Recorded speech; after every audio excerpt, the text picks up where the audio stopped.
it's Emmalyn. We're currently in outer space right now, you and I.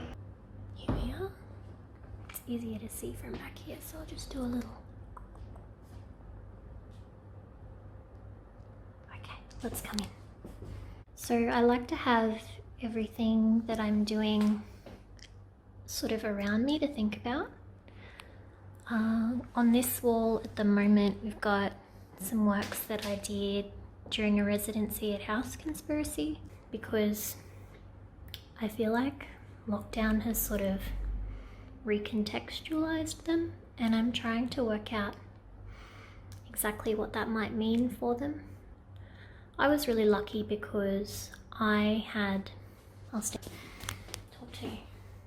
So I was really lucky because I had my side job was essential, and so I had some like financial stability in a pretty unstable sort of time, so that was really good for me. I didn't get a lot of making done at that point. I did some writing, but I was just really, I guess like a lot of people, feeling really emotionally drained, and it was hard to sort of sit and make. But now I have this studio space. Thank you, outer space.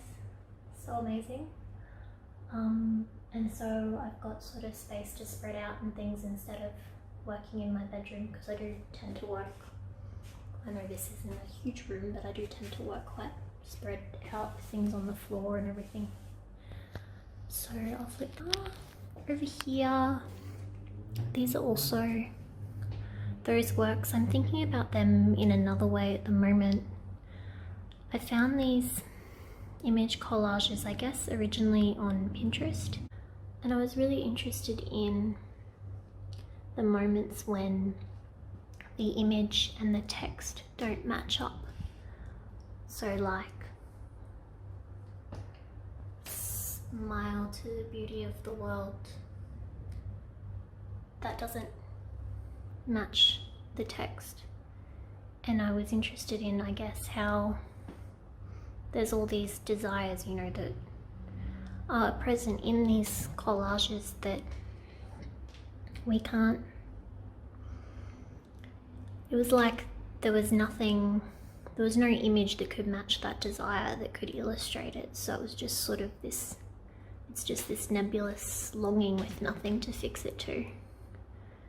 And I was really interested in that. So I've been wanting to extend on that more. So I wanted to separate the text out into parts of speech.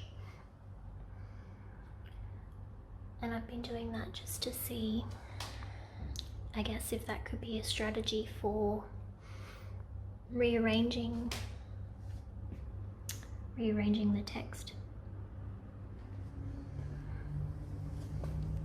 without losing the grammatical integrity of the sentence. You know, like subbing a noun for a noun, a verb for a verb, all those kinds of things.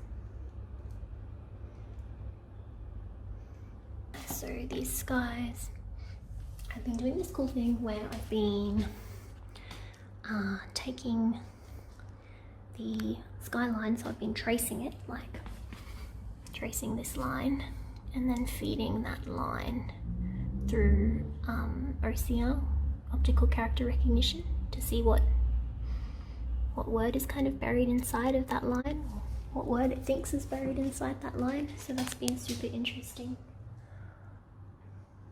I might put in a little bit of footage of me making them, because it's hard to explain exactly. And there's something about the philological and geological kind of histories combining, and how, you know, a word has all of these layers of roots and language and meaning inside of it, just like the ground has all of these layers of history that you can sort of scrape away. I don't really know where these are going yet, but that moment when a word pops out is really exciting, and yeah, it's really wonderful. And having this opportunity to talk to everybody has also been really wonderful. So thank you for listening.